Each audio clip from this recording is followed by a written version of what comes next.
Obesity. Obesity is a growing epidemic in this country and all over the world. It's growing rapidly, and as you can see, just in Texas alone, 20 million people are obese. That's a lot. And that's only the 14th most obese state. But what is obesity?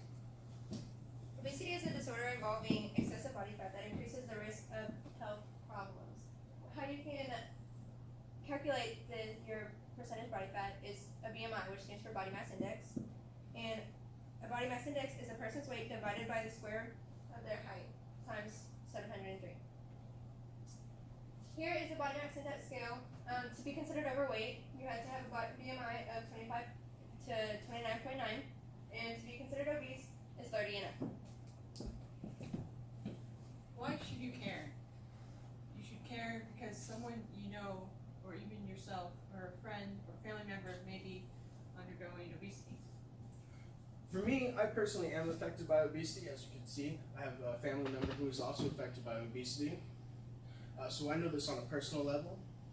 I had a grandma who, from having obesity, had heart problems and then died from a heart attack. The way this affects me and my little brother is to be considered obese. His doctor told him if he does not solve this problem, he could have a lot of health issues in the near future. And you should care because at any time you or somebody you know or will know will be affected by obesity. Alright, so we're going to tell you why this is a problem, why is obesity a problem for you. We're also going to tell you what you can do to fix it, what do we have for you, what we're going to tell you, and then also how our idea is going to be beneficial for you, and if you don't do it, what's going to be the problems for you. This affects everyone. Obesity is affecting everyone. It's growing rapidly.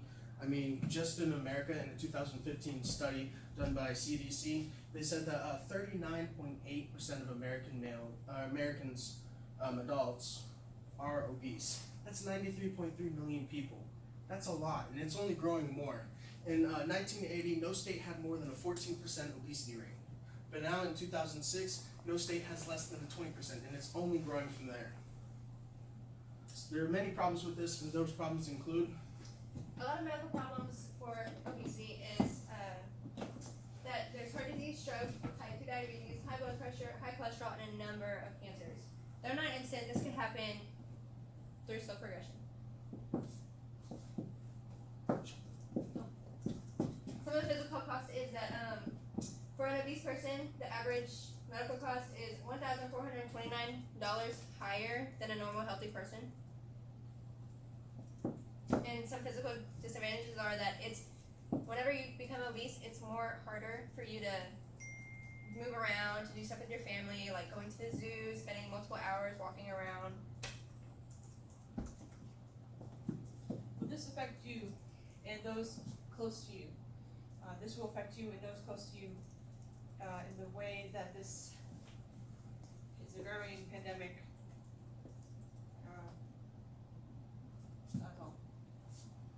This will affect you because it's getting closer and closer to people and many of their families.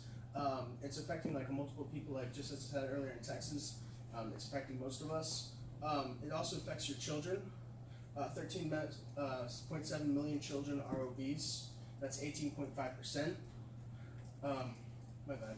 Sorry, I just want to ask, how many of you personally know someone in your family or a close friend who is obese? That's just showing how big of the problem it is and how it's already affecting us. There's a problem and we can solve it by following this 3-part plan. Get up, get active, and get healthy. So get up. What does this mean? Basically what we need is to get up, get out, and do things more often. We don't need to be stuck at home, being on our technology, always trying to be efficient in life, moving from one thing to another thing, never with time for yourself. Sorry about that. So basically it's utilizing your time more efficiently, or more effectively. Technology has a huge impact on this because most people are always on their phones. They're not actually like walking around, living their life. So I just want to say more time equals less stress, which equals a less more problem of obesity. Because stress does lead to, it is a factor of obesity. There are hormones that are released whenever you're more stressed out. And those hormones lead you to overeating, and overeating, of course, leads you to obesity. Get active. You can get active by raising your heart rate gently, and this is done by walking or biking, studying your heart rate, and with this you can do it with a friend or family member.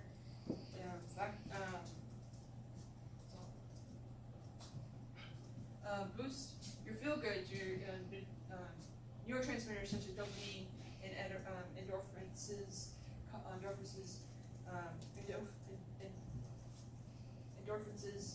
dopamine. You can do this by exercising. These are feel good hormones that make you happy. That's the benefits of exercising. Get healthy by eating healthy.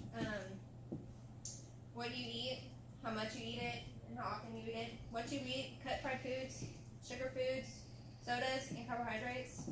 How much you eat, take into consideration the calories you eat. Don't eat a meal right before you're about to go to bed because it'll get stored right here.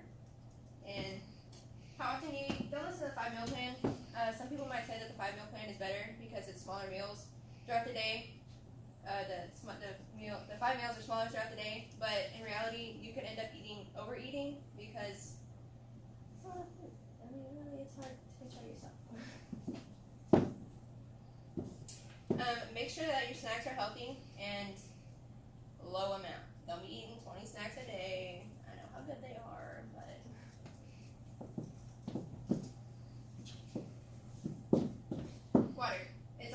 water is also a good benefit to keeping your metabolism going.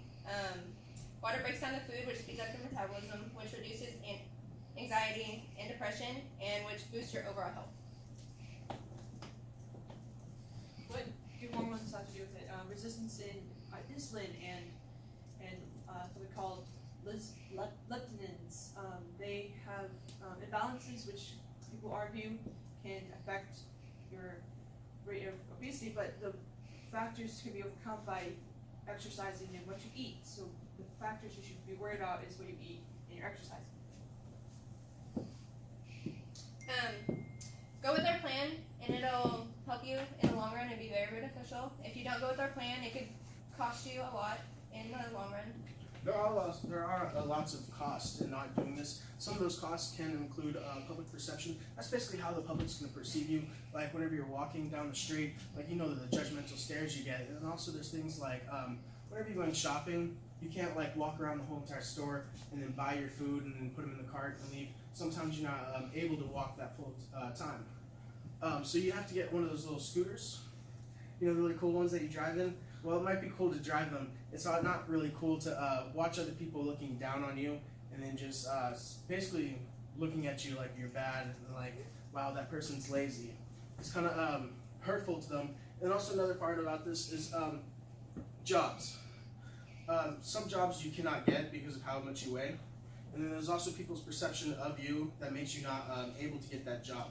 Like you may be perfectly qualified to get a job, but someone who might be a little less qualified can get that job if they look better and are more healthier.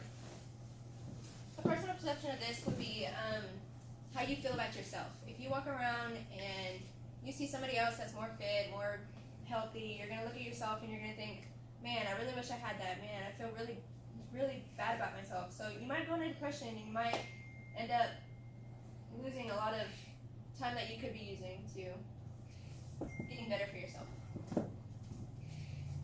Benefits. You'll be happier if you exercise more, and benefits of if you follow our plan. Our 3-step plan. You'll follow our plan, and benefit will. A public perception of this would be, let's say you're going to the beach and you would actually feel and you take off your shirt.